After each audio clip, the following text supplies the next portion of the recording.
ऐसे कार्य होते थे जिनको होने में बहुत समय लगता था, कई ऐसे कार्य भी होते होंगे जिनकी जरूरत ही नहीं थी, कई ऐसे कार्य होते थे जिनकी जरूरत थी लेकिन समय लगता था, दिल्ली जाना पड़ता था या रायपुर जाना पड़ता था या कहीं और आपके जिले में जाना पड़ता था अगर गांव का कार्य होता था।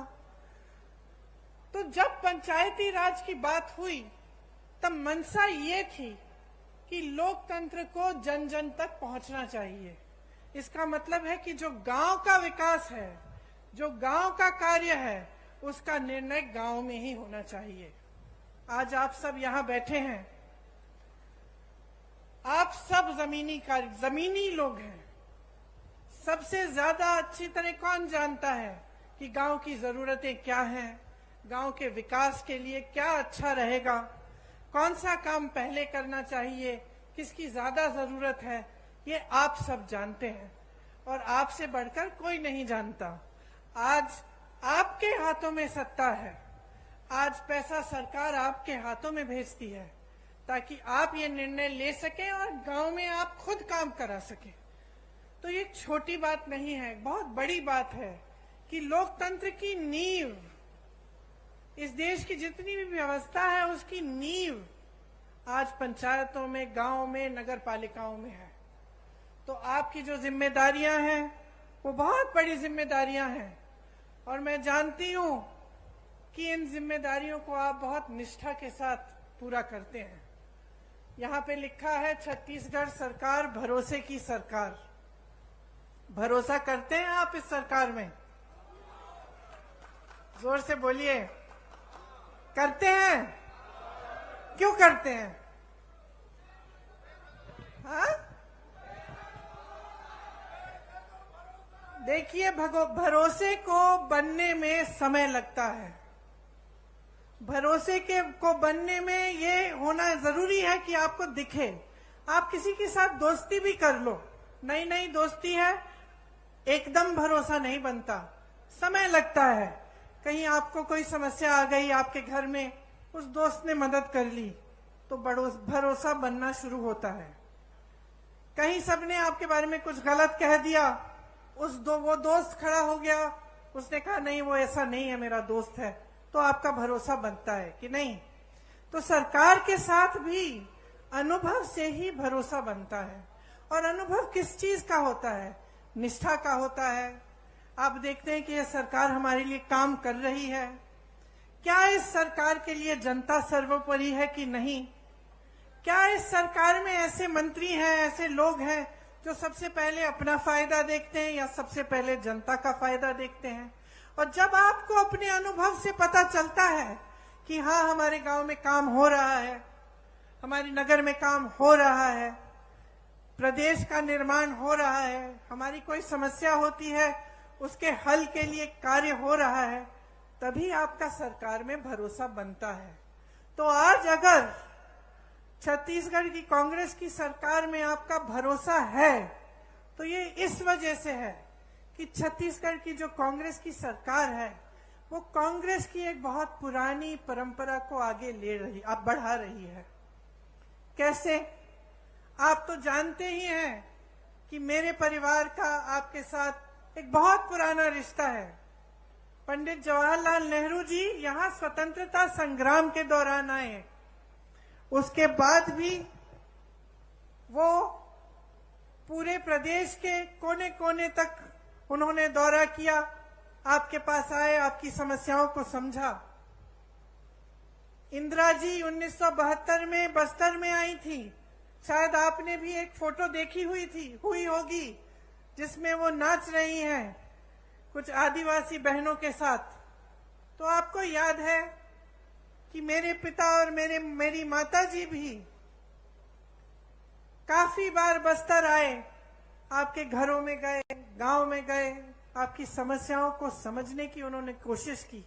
और सिर्फ मेरे परिवार के सदस्यों ने नहीं, लेकिन कांग्रेस के जितने भी नेता रहे उन्होंने हमेशा ये प्रयास किया कि आपको समझें, आपकी समस्याओं को समझें और गहरी तरह से उनको सुलझाने की कोशिश करें।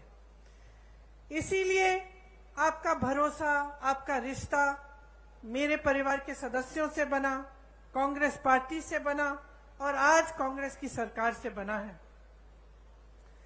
आपको पता नहीं होगा शायद कि जब मेरी दादी इंदिरा जी यहाँ आई थी, तब स्वामी आत्मानंद जी से उन्होंने कहा था कि हम यहाँ का विकास कराएंगे और यहाँ के बच्चों को शिक्षित कराएंगे। तो आप ये इस बात का मिसाल कि कांग्रेस पार्टी की पुरानी परंपरा को आज कायम रखने का काम हमारी सरकार कर रही है, यही मिसाल है कि इंदिरा जी ने उस समय कहा था, भूपेश बघेल जी आज कर रहे हैं। स्वामी आत्मानंद जी के नाम से जिले जिले में नए विद्यालय खोले हैं। यहाँ मैं स्टॉल में गई तो मैं कुछ बच्चों से मिली, कितना गर्व होता है, मुझे गर्व होता है, आपको तो और भी गर्व होता होगा कि यहाँ के बच्चे पढ़ाई कर रहे हैं, आगे बढ़ रहे हैं। किसी ने नीट की परीक्षा पास की है, किसी ने जी की परीक्षा पास की है। तो आपको कितना गर्व होगा कि आज जो आपके प्रदेश में सरकार है वो आपको आगे बढ़ाने का काम कर रही है। आज बस्तर एक अंतरराष्ट्रीय नाम बन गया है, ब्रांड बन गया है। यहाँ एक मॉडल बना है मिलेट प्रोसेसिंग प्लांट का। ये एशिया का सबसे बड़ा मिलेट प्रोसेसिंग प्लांट है और इसमें विजन देखिए, ये बात देखिए कि ये बहुत आधुनिक चीज है एक तरह से, क्योंकि आजकल ये बात बहुत चल रही है कि जैसे मिलेट के जो पदार्थ हैं वो सेहत के लिए बहुत अच्छे हैं। पूरी दुनिया भर में लोग इसकी डिमांड कर रहे हैं और एशिया में सबसे बड़ा प्लांट कहाँ है? यहाँ बस्तर में है। कोदो, कुटकी, रागी और ज्वार की खेती यहाँ पे किसानों की आय बढ़ा रही है। बस्तर एक पर्यटन स्थल बन गया है जहाँ देश भर से लोग आते हैं आपकी प्रकृति की सुंदरता को देखने के लिए। बहुत लोगों को रोजगार मिला। आपकी संस्कृति, आपकी हुनर, आपकी कला को बढ़ावा मिला है और उसको बदलने की कोई कोशिश नहीं कर रहा है। आप पर कोई अपनी संस्कृति को ठोसने की कोई कोशिश नहीं कर रहा है। आप ही की संस्कृति को आगे बढ़ाया जा रहा है। 60 से ज्यादा वन उपज आज समर्थन मूल्य पर खरीदे जा रहे हैं। देश में कुल वन उपज जितने भी हैं उनमें सबसे ज्यादा योगदान छत्तीसगढ़ से है। लखनपुरी, चरामा में रोजगार बनाने के लिए औद्योगिक क्षेत्र विकसित किए गए हैं। तो इतना सारा काम आपके क्षेत्र में हो रहा है। भाजपा के राज में क्या था? मेरे से अच्छी तरह आप जानते हैं, हिंसा का राज था। लोग यहां आने से डरते थे। निर्दोष आदिवासी भाई बहनों को जेल में डाल दिया जाता था। हर तरफ हिंसा, भय और उत्पीड़न था। आज कांग्रेस की सरकार ने खूब परिश्रम करके 5 सालों के अंदर अंदर आपको उस हिंसा की जाल से निकाला है और आपको प्रगति। इसीलिए आज भी उनके गुजर जाने के 30 साल से ज्यादा गुजर गए, लेकिन आज भी आप उनकी याद करते हैं और उन पर आज भी भरोसा है। बघेल जी की सरकार पर भी इसी तरह से आपका भरोसा है, क्योंकि उन्होंने गरीबों के लिए, पिछड़ों के लिए, आदिवासियों के लिए, भाई बहनों के लिए इतना काम करके आपको दिखाया है। आप जानते हैं कि गांव में मनरेगा लाने वाली भी कांग्रेस पार्टी थी और ये आपका सौभाग्य है कि कांग्रेस की सरकार है आपके प्रदेश में, तो इन चीजों पर रोक नहीं है। कल मैं मध्य प्रदेश में थी और मुझे बताया गया कि मध्य प्रदेश में पंचायतों की जो सत्ता है, पंचायतों को जो पैसा मिलता है, उसमें काफी रोक आया है, काफी कम हो चुका है और काफी पंचायतों की शक्ति को कम किया गया है। तो यहाँ कांग्रेस की सरकार है, आपको मजबूत बनाने का काम किया जाता है।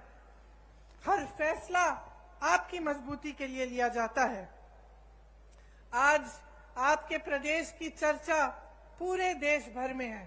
सब छत्तीसगढ़ की तरफ देखते हैं कि कितना काम यहाँ हो रहा है और कितनी तेजी से आप विकसित हो रहे हैं। आपका मान सम्मान देश दुनिया में बढ़ाया गया है। सबसे बड़ी खुशी की बात यह है कि यहाँ विकास हर गांव में हो रहा है किसान मजबूत हो रहा है, यहाँ का किसान खुश है। बाकी प्रदेशों में हम जाते हैं तो दुखी हैं किसान, त्रस्त हैं, परेशान हैं। यहाँ आते हैं तो किसान खुश हैं। और जितने भी ये कार्य हो रहे हैं, सबसे बड़ी बात तो ये है और खुशी की बात ये है कि ये स्थानीय निकायों के माध्यम से लागू हो रहे हैं। इसमें धरातल और लोकतंत्र मजबूत हो रहा है। आम जनता के हाथों में शक्ति दी जा रही है और सत्ता आपके हाथों में रहेगी। जबकि पूरे देश भर में जहां जहां भाजपा की सरकारें हैं वहां ऐसा नहीं है। वहां पंचायतों का वित्तीय अधिकार भी कम हो रहा है। मौजूदा छत्तीस सरकार ने पेशा कानून पास करके पंचायत प्रतिनिधियों को और भी मजबूत बनाया। ये आप सब अच्छी तरह से जानते हैं। आज यहाँ स्थानीय निकायों के लिए अरबों रुपए का विकास कार्यों का भूमि पूजन और लोकार्पण किया गया है। आप सबको गर्व होना चाहिए कि ये सारा काम आपके प्रदेश में हो रहा है और आप ही के जरिए हो रहा है। देखिए, पंचायत प्रतिनिधियों को वित्तीय अधिकार देकर कांग्रेस ने ये साबित किया है कि असली लोकतंत्र का अर्थ क्या होता है, कि किसी कमरे में बैठे आपके लिए कोई अधिकारी निर्णय नहीं ले रहा है, आप खुद अपने लिए सही निर्णय ले रहे हैं। भाजपा ने क्या किया? इसका एकदम विपरीत किया है। हमारे प्रधानमंत्री जी को देखिए, जैसे बघेल जी ने कहा, देश की सारी संपत्ति अपने अरबपति मित्रों को दे दी, लाखों करोड़ों के इनके कर्ज माफ कर लिए। जब किसानों को के कर्ज को माफ करने की बात उठती है तो कहते हैं कि पैसा नहीं है। यहाँ छत्तीसगढ़ में कांग्रेस की सरकार ने कर्ज माफ करने का काम 24 घंटों के अंदर अंदर किया। इन्होंने क्या किया? प्रधानमंत्री जी अपने लिए दो हवाई जहाज खरीदते हैं।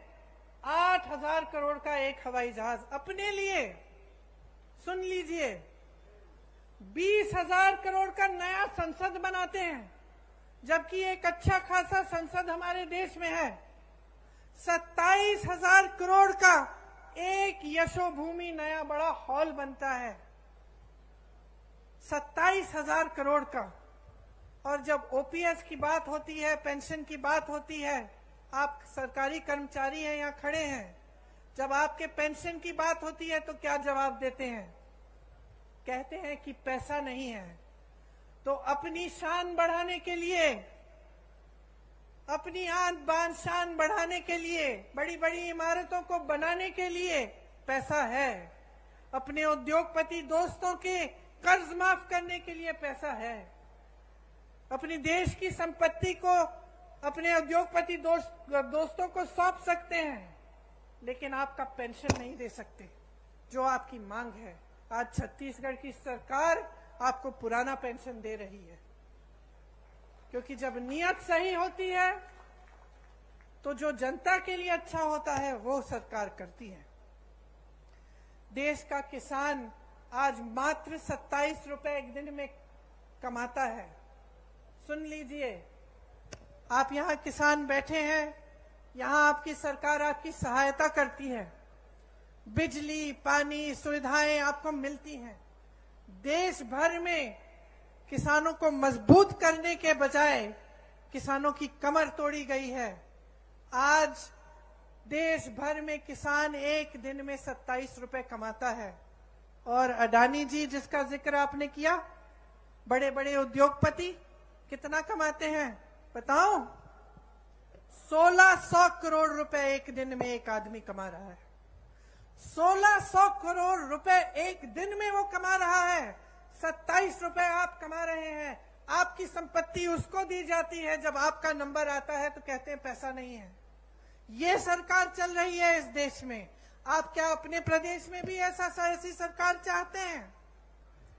क्या आप अपने प्रदेश में एक ऐसे मुख्यमंत्री को लाएंगे जो सबसे पहले अपने लिए सारी संपत्ति बटोरने का काम करेगा और आपके हाथों में कुछ नहीं देगा। भाजपा की सरकारें जो है अमीरों के लिए चलती हैं, इसमें गरीब के लिए, मिडिल क्लास के लिए कोई सोच नहीं है। चाहे पेंशन की बात करें, चाहे आप जाति जनगणना की बात करें, मौन हो जाते हैं, कुछ कहते नहीं हैं। आपका ध्यान इधर उधर भटकाने की कोशिश करते हैं। कभी धर्म की बात करेंगे, कभी कोई और बात उठाएंगे जिससे आपके जज्बात जुड़े हैं। लेकिन जब सही बात आती है, जिससे आपके अधिकार बनेंगे, जिससे आप मजबूत बनेंगे, तो मौन हो जाते हैं। इनसे पूछिए क्यों नहीं कर रहे हैं जाति जनगणना। आज मैं यहां खड़े हुए घोषणा करना चाहती हूं, बघेल जी से मैंने बात की है, अगर हमारी सरकार दोबारा छत्तीसगढ़ में आएगी तो बिहार की तरह यहां भी जाति जनगणना कराई रहेगा।